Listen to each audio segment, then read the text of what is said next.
Aí tentaram fazer isso com o Paulo Souza, aí tentaram, agora estão tentando com o Vitor Pereira, mas o técnico já pega um elenco que está muito empoderado, esse é o problema. Então, essa é a questão.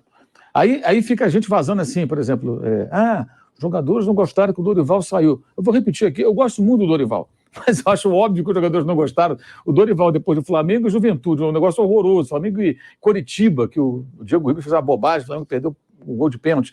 Ele, não, os jogadores estão cansados, seria desumano, falou isso, cobrar. Quer dizer, o Dorival não cobrava dos caras, gente. Então é claro que eles querem. Você quer um professor rigoroso ou um professor bonzinho? Quantos alunos querem um professor rigoroso? Nenhum. E o Mauro César Pereira tocando na ferida do Flamengo. Você prefere um professor rigoroso ou um professor bonzinho? Salve, salve, nação rubro-negra! Chegando aqui mais uma vez, trazendo aqui no canal um vídeo para vocês reagirem junto comigo aí. E o vídeo de hoje está muito bacana porque o Mauro César Pereira toca na ferida do Flamengo. Sabe, o que a gente vem batendo sempre na mesma tecla, que os jogadores são mimados, né? Que gostam de treinadores bonzinhos, porque esses tipos de treinadores fazem o que os jogadores querem. É exatamente isso. Se eu fosse você, ficava aí assistir esse vídeo todo, porque está muito bacana, né? E explica muito bem o atual momento do Flamengo. Mas antes da gente assistir esse vídeo, eu peço a você que ainda não é inscrito, se inscreva no canal agora, dá essa força pra gente aí, deixa o seu like, porque é muito importante para o crescimento do nosso canal, tá? Ativa o sininho de notificação e compartilha o nosso vídeo. Vamos assistir agora, daqui a pouquinho a gente volta. Bom, é importante a gente trazer isso, né, Flávio, Vanderlei e Bruno, porque mostra que a diretoria do Flamengo está interessada em bancar o Vitor Pereira. Né? Saiu a notícia hoje de que se perdesse o Campeonato Carioca, possivelmente ele sairia, mas o Mauro fez essa entrevista aí com o Rodolfo Landim, onde ele parece bancar realmente, a não ser, né, Mauro, que comece a pagar micos e micos. Que aí não tem o que fazer, mas é o que você fala, para você suposição. Informação é que eles bancam o treinador. Sim. Agora, essa situação do Marcos Braz, eu entendo o Mauro quando ele diz que não tem outros. Agora, também, Mauro, também, se quiser responder, e para os outros, não é um pouco arriscado o Landim bancar tanto o Braz? Que ele bancou de um jeito, tipo assim, aconteça o que acontecer, ele vai ficar comigo até o final. Porque o Braz, ele tem os pontos positivos dele, só que eu também acho que eu critico muito esse exemplo dos treinadores. Quanto que o Flamengo já gastou com multa rescisória de treinador, né? Mas são decisões tomadas também com o aval do Landim. Né? Então você acha que ele erra junto? Ele erra junto, sim. Óbvio. Por isso que ele está bancando. Quando ele fala, a responsabilidade é minha e tal, porque realmente, de fato é. De fato é. Quando o Flamengo... Eu contei essa história aqui. O Flamengo ia contratar o Balotelli. Aí teve perto de um acordo. Jesus queria o Balotelli, né? E aí chegou um dado momento, o Balotelli subiu ali um pouco mais a pedida, lá, Mino Raiola e tal, aquela coisa toda. Aí bateu no financeiro, que era o Valinho Vasconcelos. Ele falou, opa, não, aí não. O Valinho brecou. Falou, não, até aqui tudo bem. Passou daqui, a gente não vai se comprometer dessa maneira. Um abraço, pegou, morreu ali o negócio. Então, se o Landim chega e fala, não vai demitir, não vai demitir. Não, mas não dá mais para o Domenech. Não, eu quero que fique o Domenech. Ele é o presidente. Ele participa das decisões. O Braz não toma decisões importantes sem o Landim concordar, para contratar ou para demitir. Isso aí é muito claro. Então, o Landim, ele é parceiro do Braz na boa e na podre. Então, quando ele fala isso, eu acho que ele está mesmo assim, porque nós sabemos disso. E ele fala isso para você, né? No futebol, se tem erro, sou eu, a culpa é minha. Ele chega a falar isso. Ele diz que o Braz leva para ele as sugestões, as soluções, mas ele, no caso, ele está dizendo que é ele que aprova. E é verdade. Ele que dá o ok. Se ele falar não, é não. E acabou. Tanto que existem dentro do clube outros dirigentes que são rivais do Marcos Braz, podemos dizer assim, né? Ele e o BAP, por exemplo, todo mundo sabe, eles não se bicam. Mas, por mais que esses dirigentes tenham influência, o Landim banca. Mas é o que eu falei, é uma questão política e ele toma as decisões junto. Ele que dá a palavra final. Então, Mauro, você acha isso? Talvez então seja melhor ter só o treinador e ele tocar o futebol? Os clubes buscam esse modelo na prática, que é você terceirizar o departamento. O primeiro caso recente de sucesso vindo de fora foi o Jesus. O Flamengo deu a chave do CT para o Jesus, mas assim, olha o momento. Aquele grupo de jogadores não tinha título pelo Flamengo, não tinha história no clube, todo mundo com muita fome. Exatamente. É isso que eu sempre falo aqui. Quando o Jesus assumiu o Flamengo, o Jesus já tinha uma fama, né? uma certa fama, entre aspas, e os jogadores do Flamengo ainda não tinham ganho essa quantidade de títulos, ou seja, então eles eram mais maleáveis, né? Mais fáceis de se convencer, né? Hoje não. Hoje são jogadores mimados que fazem o que querem porque não tem cobrança e aí dificultam muito mais a vida de qualquer treinador que esteja lá. Né? E muito pressionado. E com um técnico que não conseguia tirar desses jogadores aquilo que eles podiam apresentar, que foi o Abel Braga.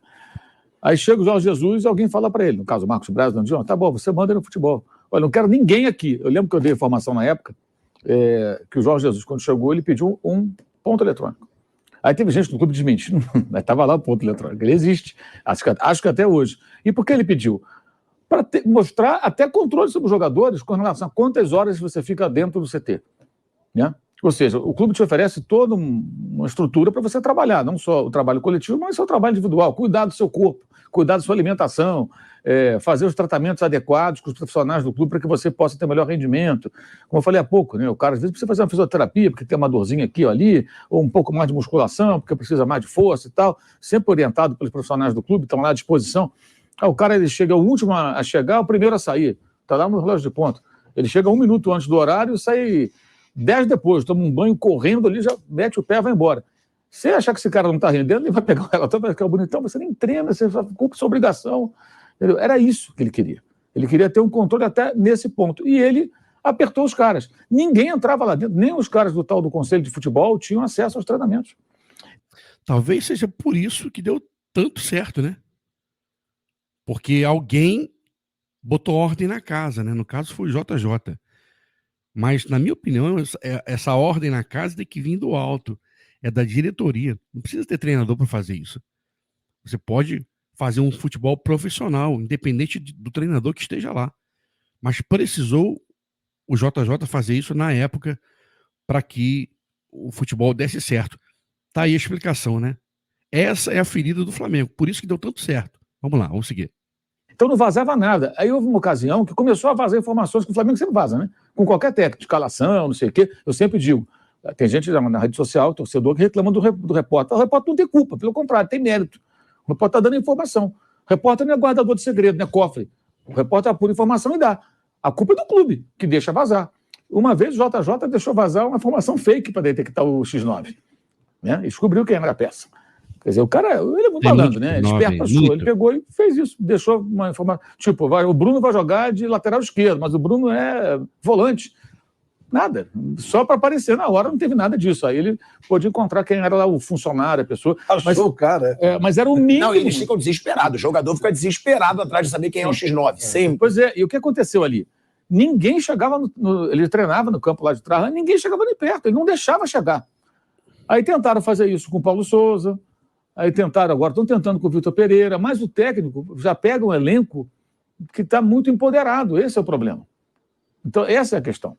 Aí fica a gente vazando assim, por exemplo, os jogadores não gostaram que o Dorival saiu. Eu vou repetir aqui, eu gosto muito do Dorival, mas eu acho óbvio que os jogadores não gostaram. O Dorival, depois do Flamengo e Juventude, um negócio horroroso. Flamengo e Coritiba, que o Diego Ribas fez uma bobagem, o Flamengo perdeu o gol de pênalti. Ele, não, os jogadores estão cansados, seria desumano, falou isso, cobrar. Quer dizer, o Dorival não cobrava dos caras, gente. Então é claro que eles querem. Você quer um professor rigoroso ou um professor bonzinho? Quantos alunos querem um professor rigoroso? Nenhum. O cara quer um professor bonzinho, professor legal.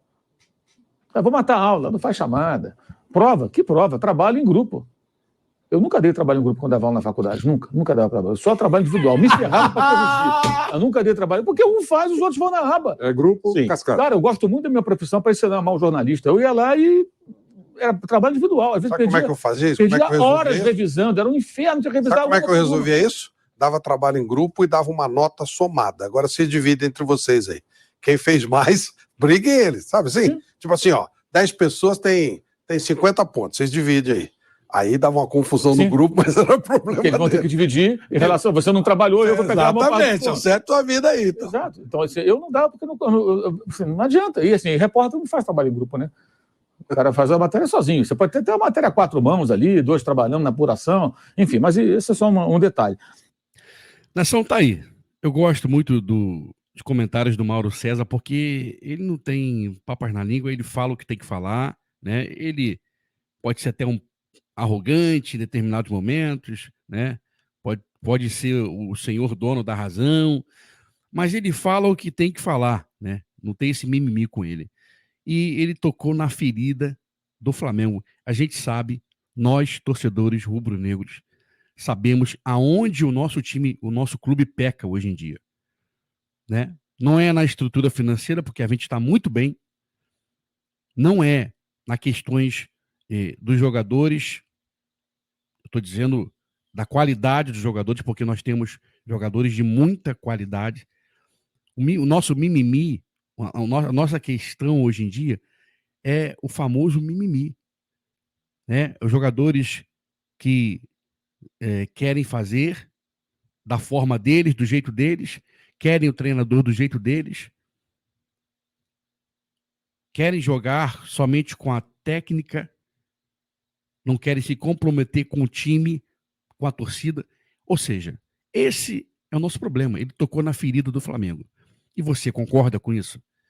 Queria que você deixasse a sua opinião aqui no comentário desse vídeo, tá bom? Nação, por enquanto é só.